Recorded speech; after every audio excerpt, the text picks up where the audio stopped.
What's going on, guys? Mr. Ballin here, former Navy SEAL turned internet storyteller with a focus on the strange, dark, and mysterious. And speaking of mysterious, today I have a mystery for you, and it's one of the more recent mysteries.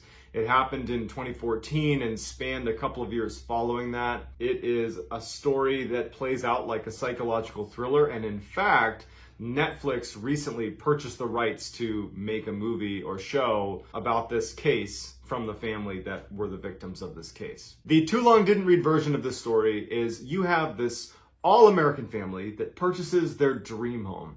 They're getting ready to move in, and they start receiving these awful, wrathful, threatening letters from some anonymous person or group.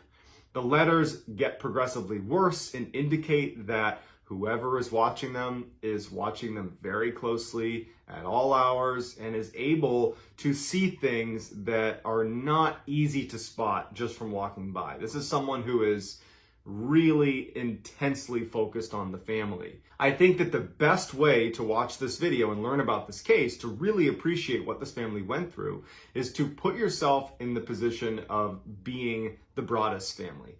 That's the family that purchases the house. Imagine you're in their position. Would you have stayed or would you have left? And I'd love to hear about it in the comments section. So let's dive in. In June of 2014, Derek and Maria Broaddus purchased their dream home. It is a $1.3 million 6-bedroom house in Westfield, New Jersey, which is a very affluent northern New Jersey town. So the house they purchased was on Boulevard, that's the street name, and Boulevard within Westfield is what at the time was like the street. If you lived on Boulevard, you had made it. I would say that times have changed because now Boulevard is remembered as the place where this case happened, so I would say it's probably not the best place to live anymore, but at the time it was like Derek and Maria were living their dreams and they knew it. 3 days after the sale of the house, they hadn't moved in yet. Derek had gone to the house to do some painting of the walls and some simple house renovations. I think he was just so excited about this house. He just wanted to go over and just kind of be in the space. So his wife and his kids are back at their old house that they had sold but hadn't moved out of yet. And so he's at the new house and he's doing these simple renovations and he's like, you know what, I'm gonna check the mail. Because even though they'd only owned the house for 3 days, he was like, you know what the heck, see what it feels like to go collect the mail, because this is gonna be my new home. And so he goes out and he opens the mailbox, and inside is this little tiny card-shaped envelope addressed to the new owners. Dearest new neighbor at 657 Boulevard, allow me to welcome you to the neighborhood. 657 Boulevard has been the subject of my family for decades now, and as it approaches its 110th birthday, I have been put in charge of watching and waiting for its second coming. My grandfather watched the house in the 1920s, and my father watched in the 1960s. It is now my time. Do you know the history of the house? Do you know what lies within the walls of 657 Boulevard? Why are you here? I'll find out.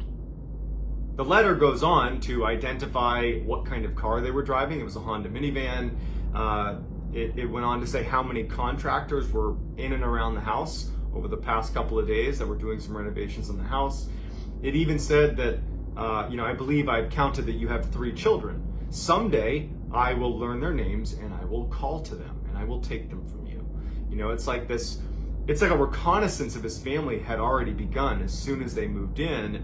And so Derek is reading through this letter and he's realizing that whoever is sending this is not a friendly neighbor at this point. This is someone who is out to harm them in some way. So he takes the letter, he runs back into the house, shuts all the windows, locks all the doors, leaves the house and goes right back to his wife and his kids that are at their old home. And they promptly call the police. Police show up, they read the letter, and they're like, what is this? Do you have enemies? Who wrote you this? Because even the language inside the letter was like, it was not quite Old English, but close. It was like this bizarre writing, and it was just very stalkerish and awful, and the police just don't really know what to make of it. And Derek and Maria are obviously very upset. They haven't even moved into the house yet, but this is a big cause for concern. So the letter did not have a return address, but at the end of the letter it just said, "Who am I? I could be someone that's walking by your house every day. I could be someone driving by your house every day. I could be one of your neighbors. I could be anybody that you see at any given day, and you'll never know." And then it just says, signed, The Watcher. After the police leave that night and promise to launch their own investigation, Derek and Maria, they're totally on edge. And so they write an email, even though it's super late, to the Woods family. They're the family that sold the house to Derek and Maria. And they say, hey, we just got the strange threatening letter. Have you received anything like this? Because the Watcher claims to have been watching you for the entire time you were there. And the Woods family writes back and they say, 3 days, I think it was 3 days before we actually left the house, we did receive a letter. It wasn't threatening. It was just thanking us for our time in the house and treating it with respect, and that it would be taken care of going forward, and that this person would look after the house for us, and it was signed The Watcher. But to be honest, we didn't think much of it. We crumpled it up and threw it away. So the Broadduses decide that they are not going to rush to actually move into the new house. They had thought about doing it, but they decide with this letter that maybe it's best to hold off a little bit. And so Derek and Maria would do day trips with the kids. They'd go do day trips, do some renovations, make sure that the contractors that were there were doing a good job getting the house in order, and then they would come back to the house that they were still living in. About 2 weeks after that letter was found, Maria is there with the kids, and she gets to the new house and she sees there's a letter from the Watcher, the same envelope, same writing on the outside, and so she immediately calls the police even before she reads it. She opens it up and it says, "Welcome again to your new home at 657 Boulevard. The workers have been busy and I have been watching you unload carfuls of your personal belongings. The dumpster is a nice touch. Have they found what's in the walls yet? In time, they will." The Watcher goes on to identify each of their kids by nickname and by birth order, which implies that whoever this was close enough to Maria or to Derek when they were speaking directly to their kids using their nicknames that they overheard. Because it's one thing to know the children's full names, because it's possible that you could have looked it up online or something, but to know their nicknames, that implies a level of proximity that even though they knew the Watcher was probably in the neighborhood, almost definitely, this meant they were practically on top of one another. And it gets creepier. The Watcher also in this letter asks, about one of the children and says, is she going to be an artist? I saw her using her easel yesterday. Well, the easel that this girl had been using is in a back room of the house that is mostly obscured by trees and shrubbery. There's really only one vantage point where you could see this child, and it would mean you're right on the property, like pretty much in plain view of anybody there. And with Maria and Derek and basically everyone on high alert looking for this person, it seems odd that they could be able to see this girl working at her easel in this kind of hidden back room and not be spotted.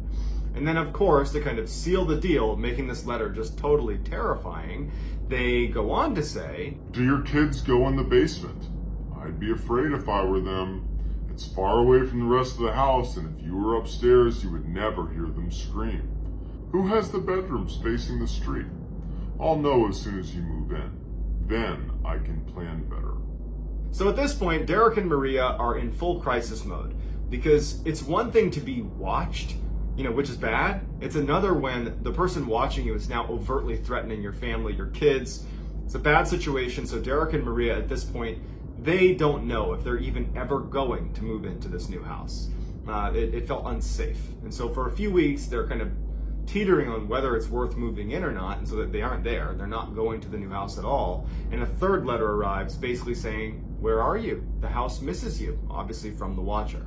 At one point between the first letter and third letter, Derek was speaking with John Schmidt, who lived 2 doors down from their new property on Boulevard. And John was saying that Derek ought to look into the Langfords. It was a family that lived right next to their new house, kind of a little bit of a strange family. It was a 90-something-year-old mother and her adult children who lived with her, who were all in their 60s. And one of the children, Michael, he was just known in the area about being a little bit odd. Like, he would just kind of creep out other people. It wasn't uncommon to have him like walk across people's property, you know, like little things like that, like looking in windows, just giving the vibe that he was a little bit strange and people didn't really like being around him. So Derek brings it up to the police that, hey, you should look into Michael Langford. He lives right near us. Neighbors are saying he's a little bit off. The police were like, actually, he was the first person we talked to. We brought him in, we questioned him, he denied it, we have no evidence tying him to it, and we just don't think it's him. And then later on in the investigation, they would actually do a DNA sample from one of the letters, and they would find out that it was a woman's DNA. And so that effectively ruled out Michael Langford, but the Langfords had a daughter. And so they decided maybe it could be her. And so they actually got a water bottle from her that they found, and they tested that, and it wasn't a match. So the Langfords were ruled out. Derek is growing increasingly more paranoid and angry. You know, he went from being, you know, scared of what was potentially going to happen to feeling like, how dare you threaten my family, my kids? And he started telling the police, like, if you don't find who's doing this, I'm going to figure out who it is. And then you're not going to be dealing with, you know, a stalking case. You're going to be dealing with a different kind of case, if you catch my drift. And so the police were like, don't do anything crazy. We're working as hard as we can. It's just, there's not much to go on here. Derek wasn't okay with that. He set up this elaborate camera system in and around his house, the new house. He started staying at the new house, turning off all the lights and crouching behind windows and staring at the mailbox in hopes of being able to confront anybody who went near it. He ended up hiring 2 former FBI agents to launch his own private investigation.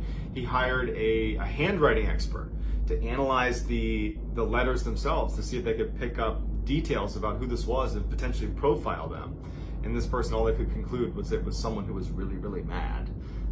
But all those things really didn't lead to any results. You know, it was just Derek had become obsessed, and he was willing to basically do anything to find out who the heck is writing these letters.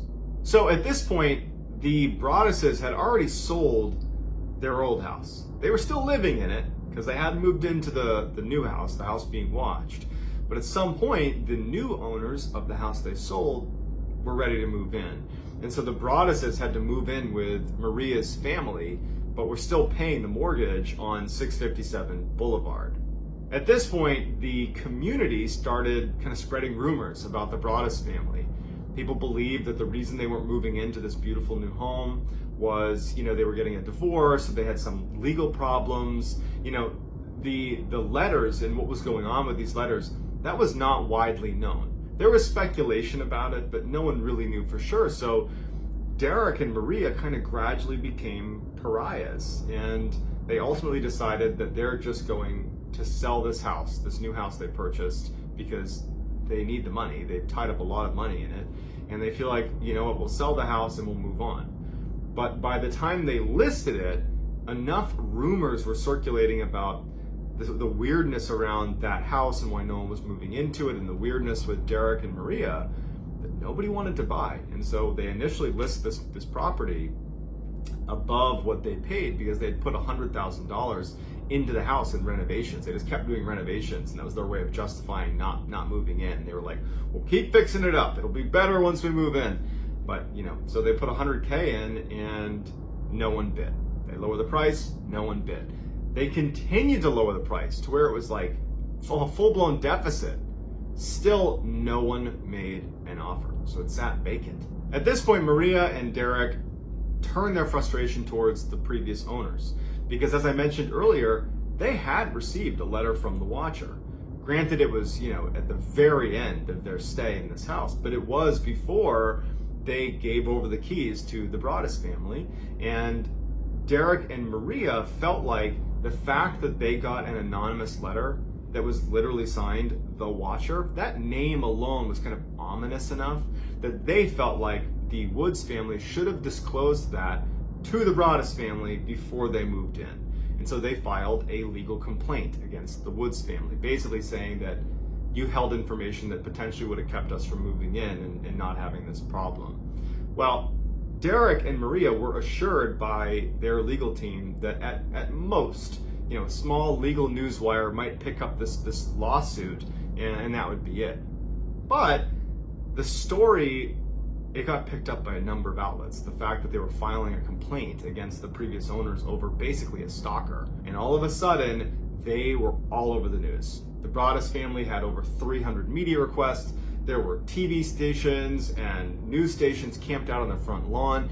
Everybody wanted to know what's going on with this bizarre, watcher. It became this huge thing. And so for Derek and Maria and their family, they had to vacate Westfield because it was basically not only unsafe because they were being watched by this phantom menace, but now they couldn't escape the media pressure and all the speculation from their nosy neighbors. It was just a total train wreck. Finally, the Broaddus family got some good news, literally years after this first letter is sent and they tied up all their money in this new house.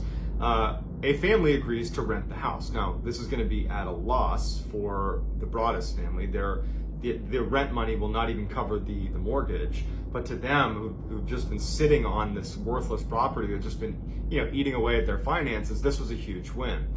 The Broaddus family, they put into the contract with this new family that, hey, you know what's going on here with the watcher. If you get another letter, you're able to renege on this contract. And so the new family moves in, and 2 weeks into being there, what do you think happens? Another letter shows up. You wonder who the watcher is. Turn around, idiots. Maybe you even spoke to me, one of the so-called neighbors who has no idea who the watcher could be. Or maybe you do know and are too scared to tell anyone. My soldiers of the boulevard followed my orders to a T. They carried out their mission and they saved the soul of 657 Boulevard with my orders. All hail the watcher. The renter was also mentioned in this letter and was definitely spooked. But they decide that they're still willing to stick around because they knew going in this could happen. They just asked that the Broaddus family install even more cameras. And so they did that, they installed more cameras, and they decided to stay. Derek and Maria are obviously disheartened, but at the same time, now they have more evidence against the watcher. And so they take this new letter, they bring it to the police, and unfortunately, much like the other few letters they'd received, there was nothing much to go on, except that you have this person claiming to watch them, but no hard evidence to tie it to anybody. So once again, they got nowhere. After renting this house out for a while to this family at a deficit, the Broaddus family in 2019 finally decide to just sell the house at a $400,000 deficit. It was just a huge nightmare, and at this point they were willing to pay $400,000 to get rid of it. Before they sold it, they received one more letter, and this is what it said. You are despised by the house, and the watcher won. Despite the investigation by police and the unofficial investigation by Derek's private investigators, we are not anywhere closer to figuring out who the watcher is, or what's hidden in the walls. It's all still a huge mystery. Many people have speculated that the Broaddus family, that Derek specifically, was probably the person who wrote the letters, because in fact, he would later admit that he wrote a number of anonymous letters to people in the community that had been bad-mouthing he and his family. But he said it was purely out of frustration. I wanted to scare them and make them, feel what it was like to have the watcher watching them.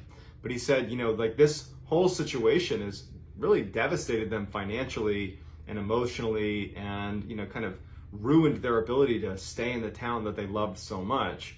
So it just, the angle that he stood to benefit from this, it's not a very good theory in my opinion. In addition, recently Netflix bought the rights to their story.